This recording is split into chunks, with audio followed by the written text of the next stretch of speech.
Good day mga kamots, welcome back to our YouTube channel. So samahan nyo ako for today's video dahil papapalitan na natin ng gulong si Honda ADB 150 natin. So, hindi kasi parehas yung gulong niya, harap at likuran, and then medyo hindi ko na rin gusto yung tread niya, medyo pudpud na. Papapalitan natin ng gulong and then sa 10AB Caloocan. So mamaya malalaman nyo kung saan natin siya pakakabitan dahil dito ako nakahanap ng napakamurang benta ng mga gulong mga kamots. And then yung gulong na ipapalit natin, ito na ata yung pinakahari ng budget meal tire ngayong 2025. So bago lang tong brand na to mga kamots, abangan nyo kung ano ipapalit natin na gulong. Let's go!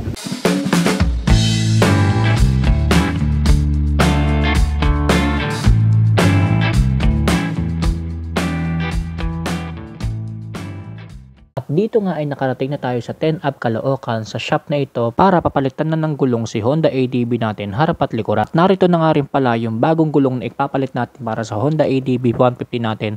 So bago lang to sa market, ito yung gripper tires, harap at likuran na yan. So bago lang itong brand ng gripper tires dito sa Philippine market pagdating sa mga bentahan ng mga gulong. And first time lang natin gagamit nito at first time lang din natin magkakabit nito sa Honda ADB 150 natin. Syempre meron na rin yung kasamang dalawang bote ng tire sealant at dalawang pito na usually kasama sa package kapag bumibili kayo at nagpapakabit kayo ng mga gulong. At ito nga pala yung sukat ng gulong ng gripper tires na ipapakabit natin sa Honda ADB 150 natin. Sa harapan 110 by 80 by 14 at sa likuran naman 130 by 70 by 13. Bali gripper tire G Classic nga pala yung pakakabit natin sa Honda ADB 150 natin. At ito na nga sinalang na sa machine nila yung harapang gulong ng Honda ADB natin, no?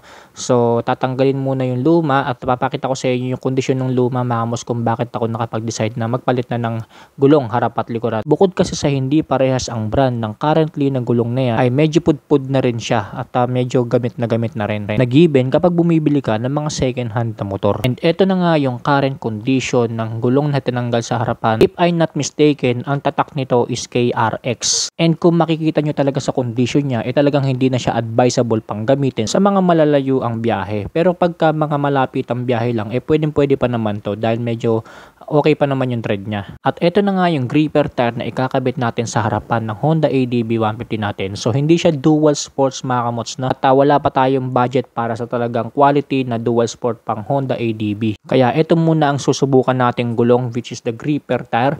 Ayan, kung makikita nyo, napakaganda rin naman ang tread niya mga kamots. Na sabi nila is medium compound daw itong brand na ito ng gripper tire. At dali-dali na nga yung ikinabit sa mags ng Honda ADB natin sa harapan. So bali pre-installation na nga rin pala itong pinuntahan kong shop mga kamots. Kapag bumili kayo ng gulong dito, libre na rin ng installation sa kanila. Na ganun din naman ang mga ino-offer sa ibang shop. Kaya lang, ang kagandahan lang sa shop na to na pinuntahan natin, di hamak na mas mura ang mga binibigay nilang price sa mga gulong binebenta nila rito. Kaya naman no wonder kung bakit marami rin mga nagpapakabit at bumibili ng gulong dito sa shop na ito. So currently yung likurang bahagi naman ng gulong at tinatanggal nila at dito naman ay nilalagyan na ng tire sealant yung harapang bahagi ng gulong ng Honda ADB 150 natin. Sa totoo lang, ayoko pa sanang palagyan ng tire sealant dyan dahil nga alam ko kapag may tire sealant, yan din kasi yung isa sa mga nagiging cause para magbara yung pinakamismong tire valve sa mismong loob ng gulong natin na magiging dahilan para lumambot ang mga gulong natin hanggang sa maging flat na ang mga ito. At yan naman ay based lang in my own experience. Dahil ilang beses na rin ako napaplatan ng gulong kahit wala namang butas at wala namang sumisingaw sa mismong mga gulong ng motor ko. At nito ko lang nalaman na yung tire sealant pala ang minsan nagiging dahilan para magbara yung mismong tire valve sa loob ng gulong ng mga motor natin, dahilan para hindi pumasok ang hangin dito, tuluyan na itong maplat. Ayan, so currently sa likurang bahagi naman ng gulong ng ADB 150 natin yung tinatanggal. So medyo natagalan nga lang dyan kasi ang dami pa mga binaklas tulad ng swing arm. At dito naman ay naikabit na nga rin yung gripper tire natin sa harapan, kaya naman binabalik na ni bossing yung mags mismo dito sa motor natin. At dito naman ay sinisimulan na rin ikabit yung gripper tire natin sa likuran. So same process lang naman yan, sasalpak sa machine, then ayusin yung tamang pagkakabit gamit yung pang sikwat. Advice ko nga pala sa inyo mga kamots, kapag isasabihin nyo magpalit na rin ng mags at magpalit na rin ng gulong, pwede nyo naman sabihin sa nagkakabit na nadahan-dahanin lang at alalay lang sa pagsikwat para hindi magasgasan yung mga bagong mags ninyo. So pwede naman sabihin sa kanila yun at SOP talaga yun, lalong-lalo na kapag bago yung mga mags na ikakabit nyo sa motor ninyo. Sa case kasi natin, since naka-stock mags lang lang din naman tayo, ay okay lang naman sa akin yung ginawang pagsikwat ni kuya. Basta wag lang talagang matotally damage yung mga mugs natin. And if speaking of mugs, bala ko na rin palang ipa-repaint yung mga mugs ng Honda ADB natin. So bala ko siyang papalitan ng kulay, and then may naisip na akong shop na puntahan pa ipa-repaint yung mga mugs natin. So bali dito nga pala tayo sa shop na to nagpunta mga moms, which is yung John Sky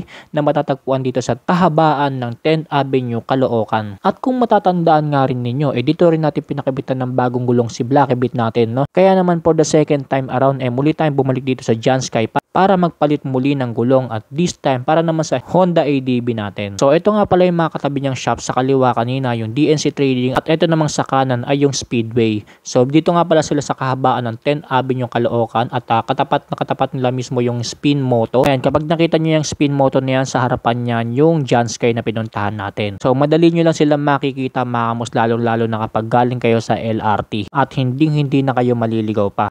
A few moments later. Alright, so pakita ko lang sa inyo mga kamots yung bago nating kabit na gulong dito sa ADB 150 natin. Repair tire, bago sa market. Ito na yata yung masasabi ko talagang panghari ng mga budget meal na gulong. Actually, mas mababa pa siya sa B-Star mga kamots na talagang sikat ngayon sa market as a budget meal. Pero ito yung repair, bago pa lang sa market, pero mura. Harap at likod na to mga kamots, pang ADB yung pinakabit natin. And then pumapatok lang siya ng wala pa mga 3,000 pesos na kasama na gulong, dalawa, of course, yung dalawang sealant and then yung dalawang pito. Ayan, so dito ko rin siya pinakabit sa John Sky kung saan tayo nagpakabit ng gulong kay Blackibit dati na B-Star mga kamots na. So this time susubukan naman natin yung gripper dito naman sa Honda ADB 150 natin. So sa harapan pinakabit natin na size is 110 by 80 by 14. So kanina yung nakakabit dito is 100 by 80 by 14 lang. So dinagdagan natin siya, ginawa natin siyang 110. Mukhang makapit din naman yung thread niya mga kamots. Nakakaiba yung design ng thread niya. Yan. So meron siyang blue and red indicator dito sa gilid. So sabi nila medium compound daw itong gripper tire na brand, and then makapit din daw talaga mga kamots, no? So susubukan natin yan at bibigyan ko kayo ng personal feedback dito. Siguro mga after 3 months ng use natin. And then masasabak din natin ito sa long rides kasi nagbabalak tayo mag long rides October 30 kasi holiday yon mga kamots, no? Dineclare na holiday. And then ito naman yung sukat ng gulong na pinakabit natin sa gripper tire dito sa likuran ni ADB 150. So G Classic din, and then yung pinakasukat ng gulong niya sa likuran ay 130 by 70 by 13. Ayan, so 113. So same size lang dito sa likuran, hindi ko siya pinagdagdagan. Bali sa harapan lang yung pinagdagdagan ko. Ginawa ko siyang 110. Pero I think kaya pa tong sagad yun. Kahit mga 140 siguro, no? Kasi meron pa siyang clearance dito ng kote. Tsaka maluwag pa yun sa tire hugger niya. I think 140 kaya pa yata dito. Pero ito 130 na yung napakabit ko. Pero next time siguro lalakihan ko dito sa likod para mas astig tignan pagka mas malaki sa likod. Ayan. So masusubukan natin to sa long race na gagawin natin sa Tagaytay by October 3rd. So bibigyan ko kayo ng personal feedback dito. Ayan. So tapos na ito makabit para patlikuran mga kamots at babayaran na natin sa cashier. At dito nga magbabayad na tayo dito sa cashier para sa pinakabit nating gripper tire pang ADB 150 harap at likuran. Bali naalala nga ako dyan ni ate kasi second time around na natin nagpakabit sa kanila, at niloko ko nga siya dyan kung meron pa ba akong discount na makukuha. Since 2 beses na nga tayo nagpapakabit at nagpapalit ng gulong mula sa kanila. Pero sabi ni ate unfortunately wala na raw tayong discount dahil napakamura na raw ng mga bigay nila rito. So bali 2.8 nga pala yung naggastos natin para sa gripper tire pang ADB 150 harap at likuran na yun. So napakamura mga kamots, wala pang 3,000.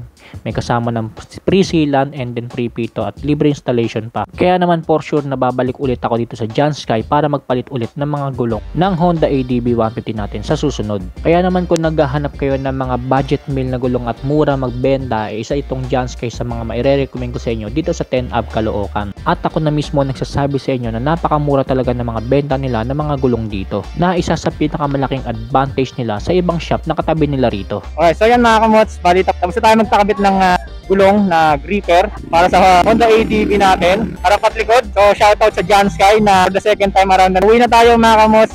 Abangan nyo yung personal feedback ko dito sa bagong brand ng gulong na ito dito sa Philippine market. Hari ng budget meal. Kung meron na yata ang pinakamurang gulong mga kamots, ito na yata yun, yung gripper No? Biruin mo, harap at likod, wala pang 3,000 yung ginastos ko. May kasama ng sealant, and then of course pito. So maraming salamat sa panonood mga kamos. Stay safe, ride safe always.